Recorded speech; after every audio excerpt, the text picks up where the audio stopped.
What's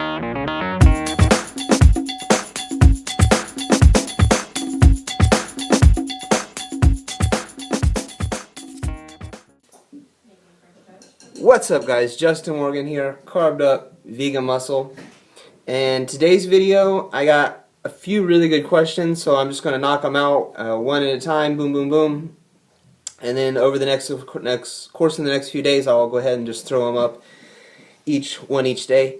But the first question was a pretty good one. I got a similar question back probably 6 to 8 months ago range, about that time. And I answered it a little bit differently than what I did, but after spending some time at the Strongman gym, I have a little bit different perspective on this particular question, and that is getting stronger and building muscle without weights. Now I will say that I am still of the opinion that doing basic barbell movements is probably the best way for you to get stronger and to grow muscle, bar none. At least starting out, eventually there may be some benefits depending on what you do in adding in some different types of movements, but at least starting out, basic barbell movements, squats, rows, bench pressing, overhead pressing, deadlifting, that kind of thing is probably the most ideal scenario for a beginner lifter, and really beyond that to stick with in some various form or other. Now, you kind of get into some things like high bar squatting versus low bar, changing it up, front squatting, adding in things like that, but all that's still barbell work. And the same for bench press, using variations that allow you to do like close grip bench pressing versus wide grip bench pressing, push press versus strict press, whatever, yada yada yada, goes on and on. There's a lot of variations that you can get into beyond that. So even once somebody kind of gets to a point where they're needing a little bit more variation to help make faster progress than what they would be getting otherwise, I still think that barbell work is generally a great idea to keep as the basis of what you're doing. But, for someone who doesn't have a barbell, who doesn't have access to that for whatever reason, generally I think, you can find good deals and stuff on Craigslist, gyms, find people, whatever. It's the best way to go. But, maybe you can't. So, to answer that question, you do need some type of progressive overload where the movements that you are choosing to do get heavier. So, upper body is really, really easy to work. It's really the lower body that becomes a problem. With the upper body, things like doing pull-ups. Pull-ups are great to do. They work your back, your biceps, traps, everything along that back side of your upper body really gets worked to some degree in doing a pull-up. So that's great to do. So I recommend doing exactly the same things that I recommend for barbell work, where you progressively get stronger. So maybe you start out, you can't even do one pull-up, so you start out doing negatives. You jump up to the thing and you let yourself down slowly. Say you do 3 sets of 5, and you do that every time. So you'll do that Monday, Wednesday, Friday, or 3 non-consecutive days in the week as part of your pulling exercise. Now, you're also going to need to do something that works the front side of your body. So you can't do bench pressing because you don't have a barbell and a bench. So you do something like dips. Dips is a great exercise. I would caution anyone from kind of being careful with doing dips, because they put a lot of stress on your rotator cuff and on shoulders. So I've heard a lot of people that got injuries doing them. I don't do them a ton, and when I have done them, I've never personally had a problem with them, but I would still caution someone about doing them. I don't really program them into when I'm training someone or in the classes that I do, so they're not crucial, but if you don't have anything else, they're an incredible exercise, and I would say that they probably rival the bench press in the ability to make you stronger in your shoulders, chest, and tricep, and all of those pushing muscles.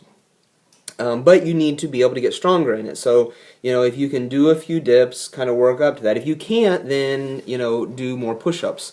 So to keep doing push-ups until you can. In the same way, work up till you can do like 5 sets of 5 on push-ups pretty well. Then start adding weight to that. So, you know, you'll put some kind of backpack on or something to where you add weight, add resistance to it.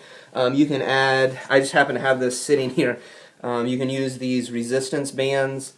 I've seen, you know, people put them around the back. This one would actually be too loose to do, so, you know, when you're pushing and you're on your ground, so you have your hands on the ground and you're doing a push-up, you know, this would be way too loose. That wouldn't really add any resistance. But if you got something that's a little bit better than this would than this in terms of being able to add resistance, something more accommodating resistance there, that would be best. But anyway, so you get the idea.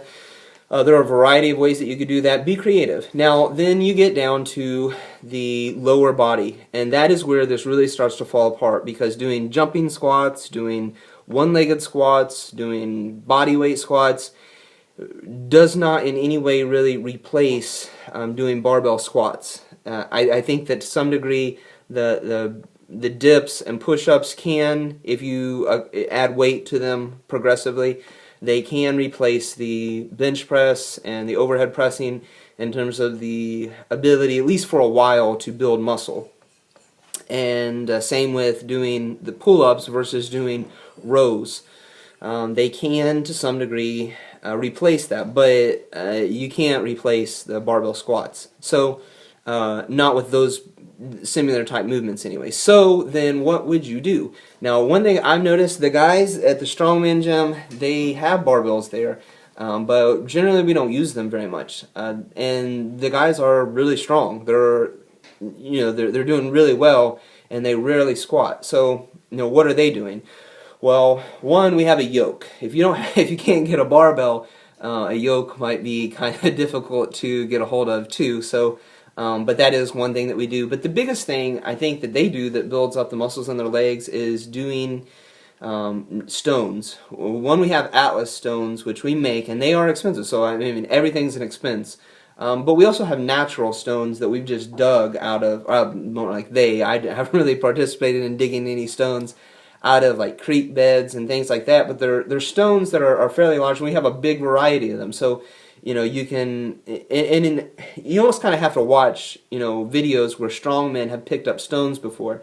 But the first part of the movement is like doing a stiff-legged deadlift, because you can't squat down like you would a regular deadlift with a barbell. You have to grab the stone around the sides and getting your arms around it if it's on the ground, and then if you were to squat down into like a full squatted position, you would end up having to hold it like this, and if you get any substantial amounts of weight, you would probably be at risk of tearing a bicep. So the recommended way to do it is to pick up the stones in a similar way that you would do like a stiff-legged deadlift or a Romanian deadlift. So that being said, that kind of hits your hamstrings and your glutes really well. Then the next part is, once you get it onto your lap, you actually have to stand up with it, and it's very similar to the muscles that you would work in a front squat. So in that way you end up using your quads really well. So I recommend using natural stones and trying to find things to pick up in that way. If it's fairly light for you, then try to do it for 10 reps. If you can do it for 10 reps pretty easily, then you need to find heavier stones to lift.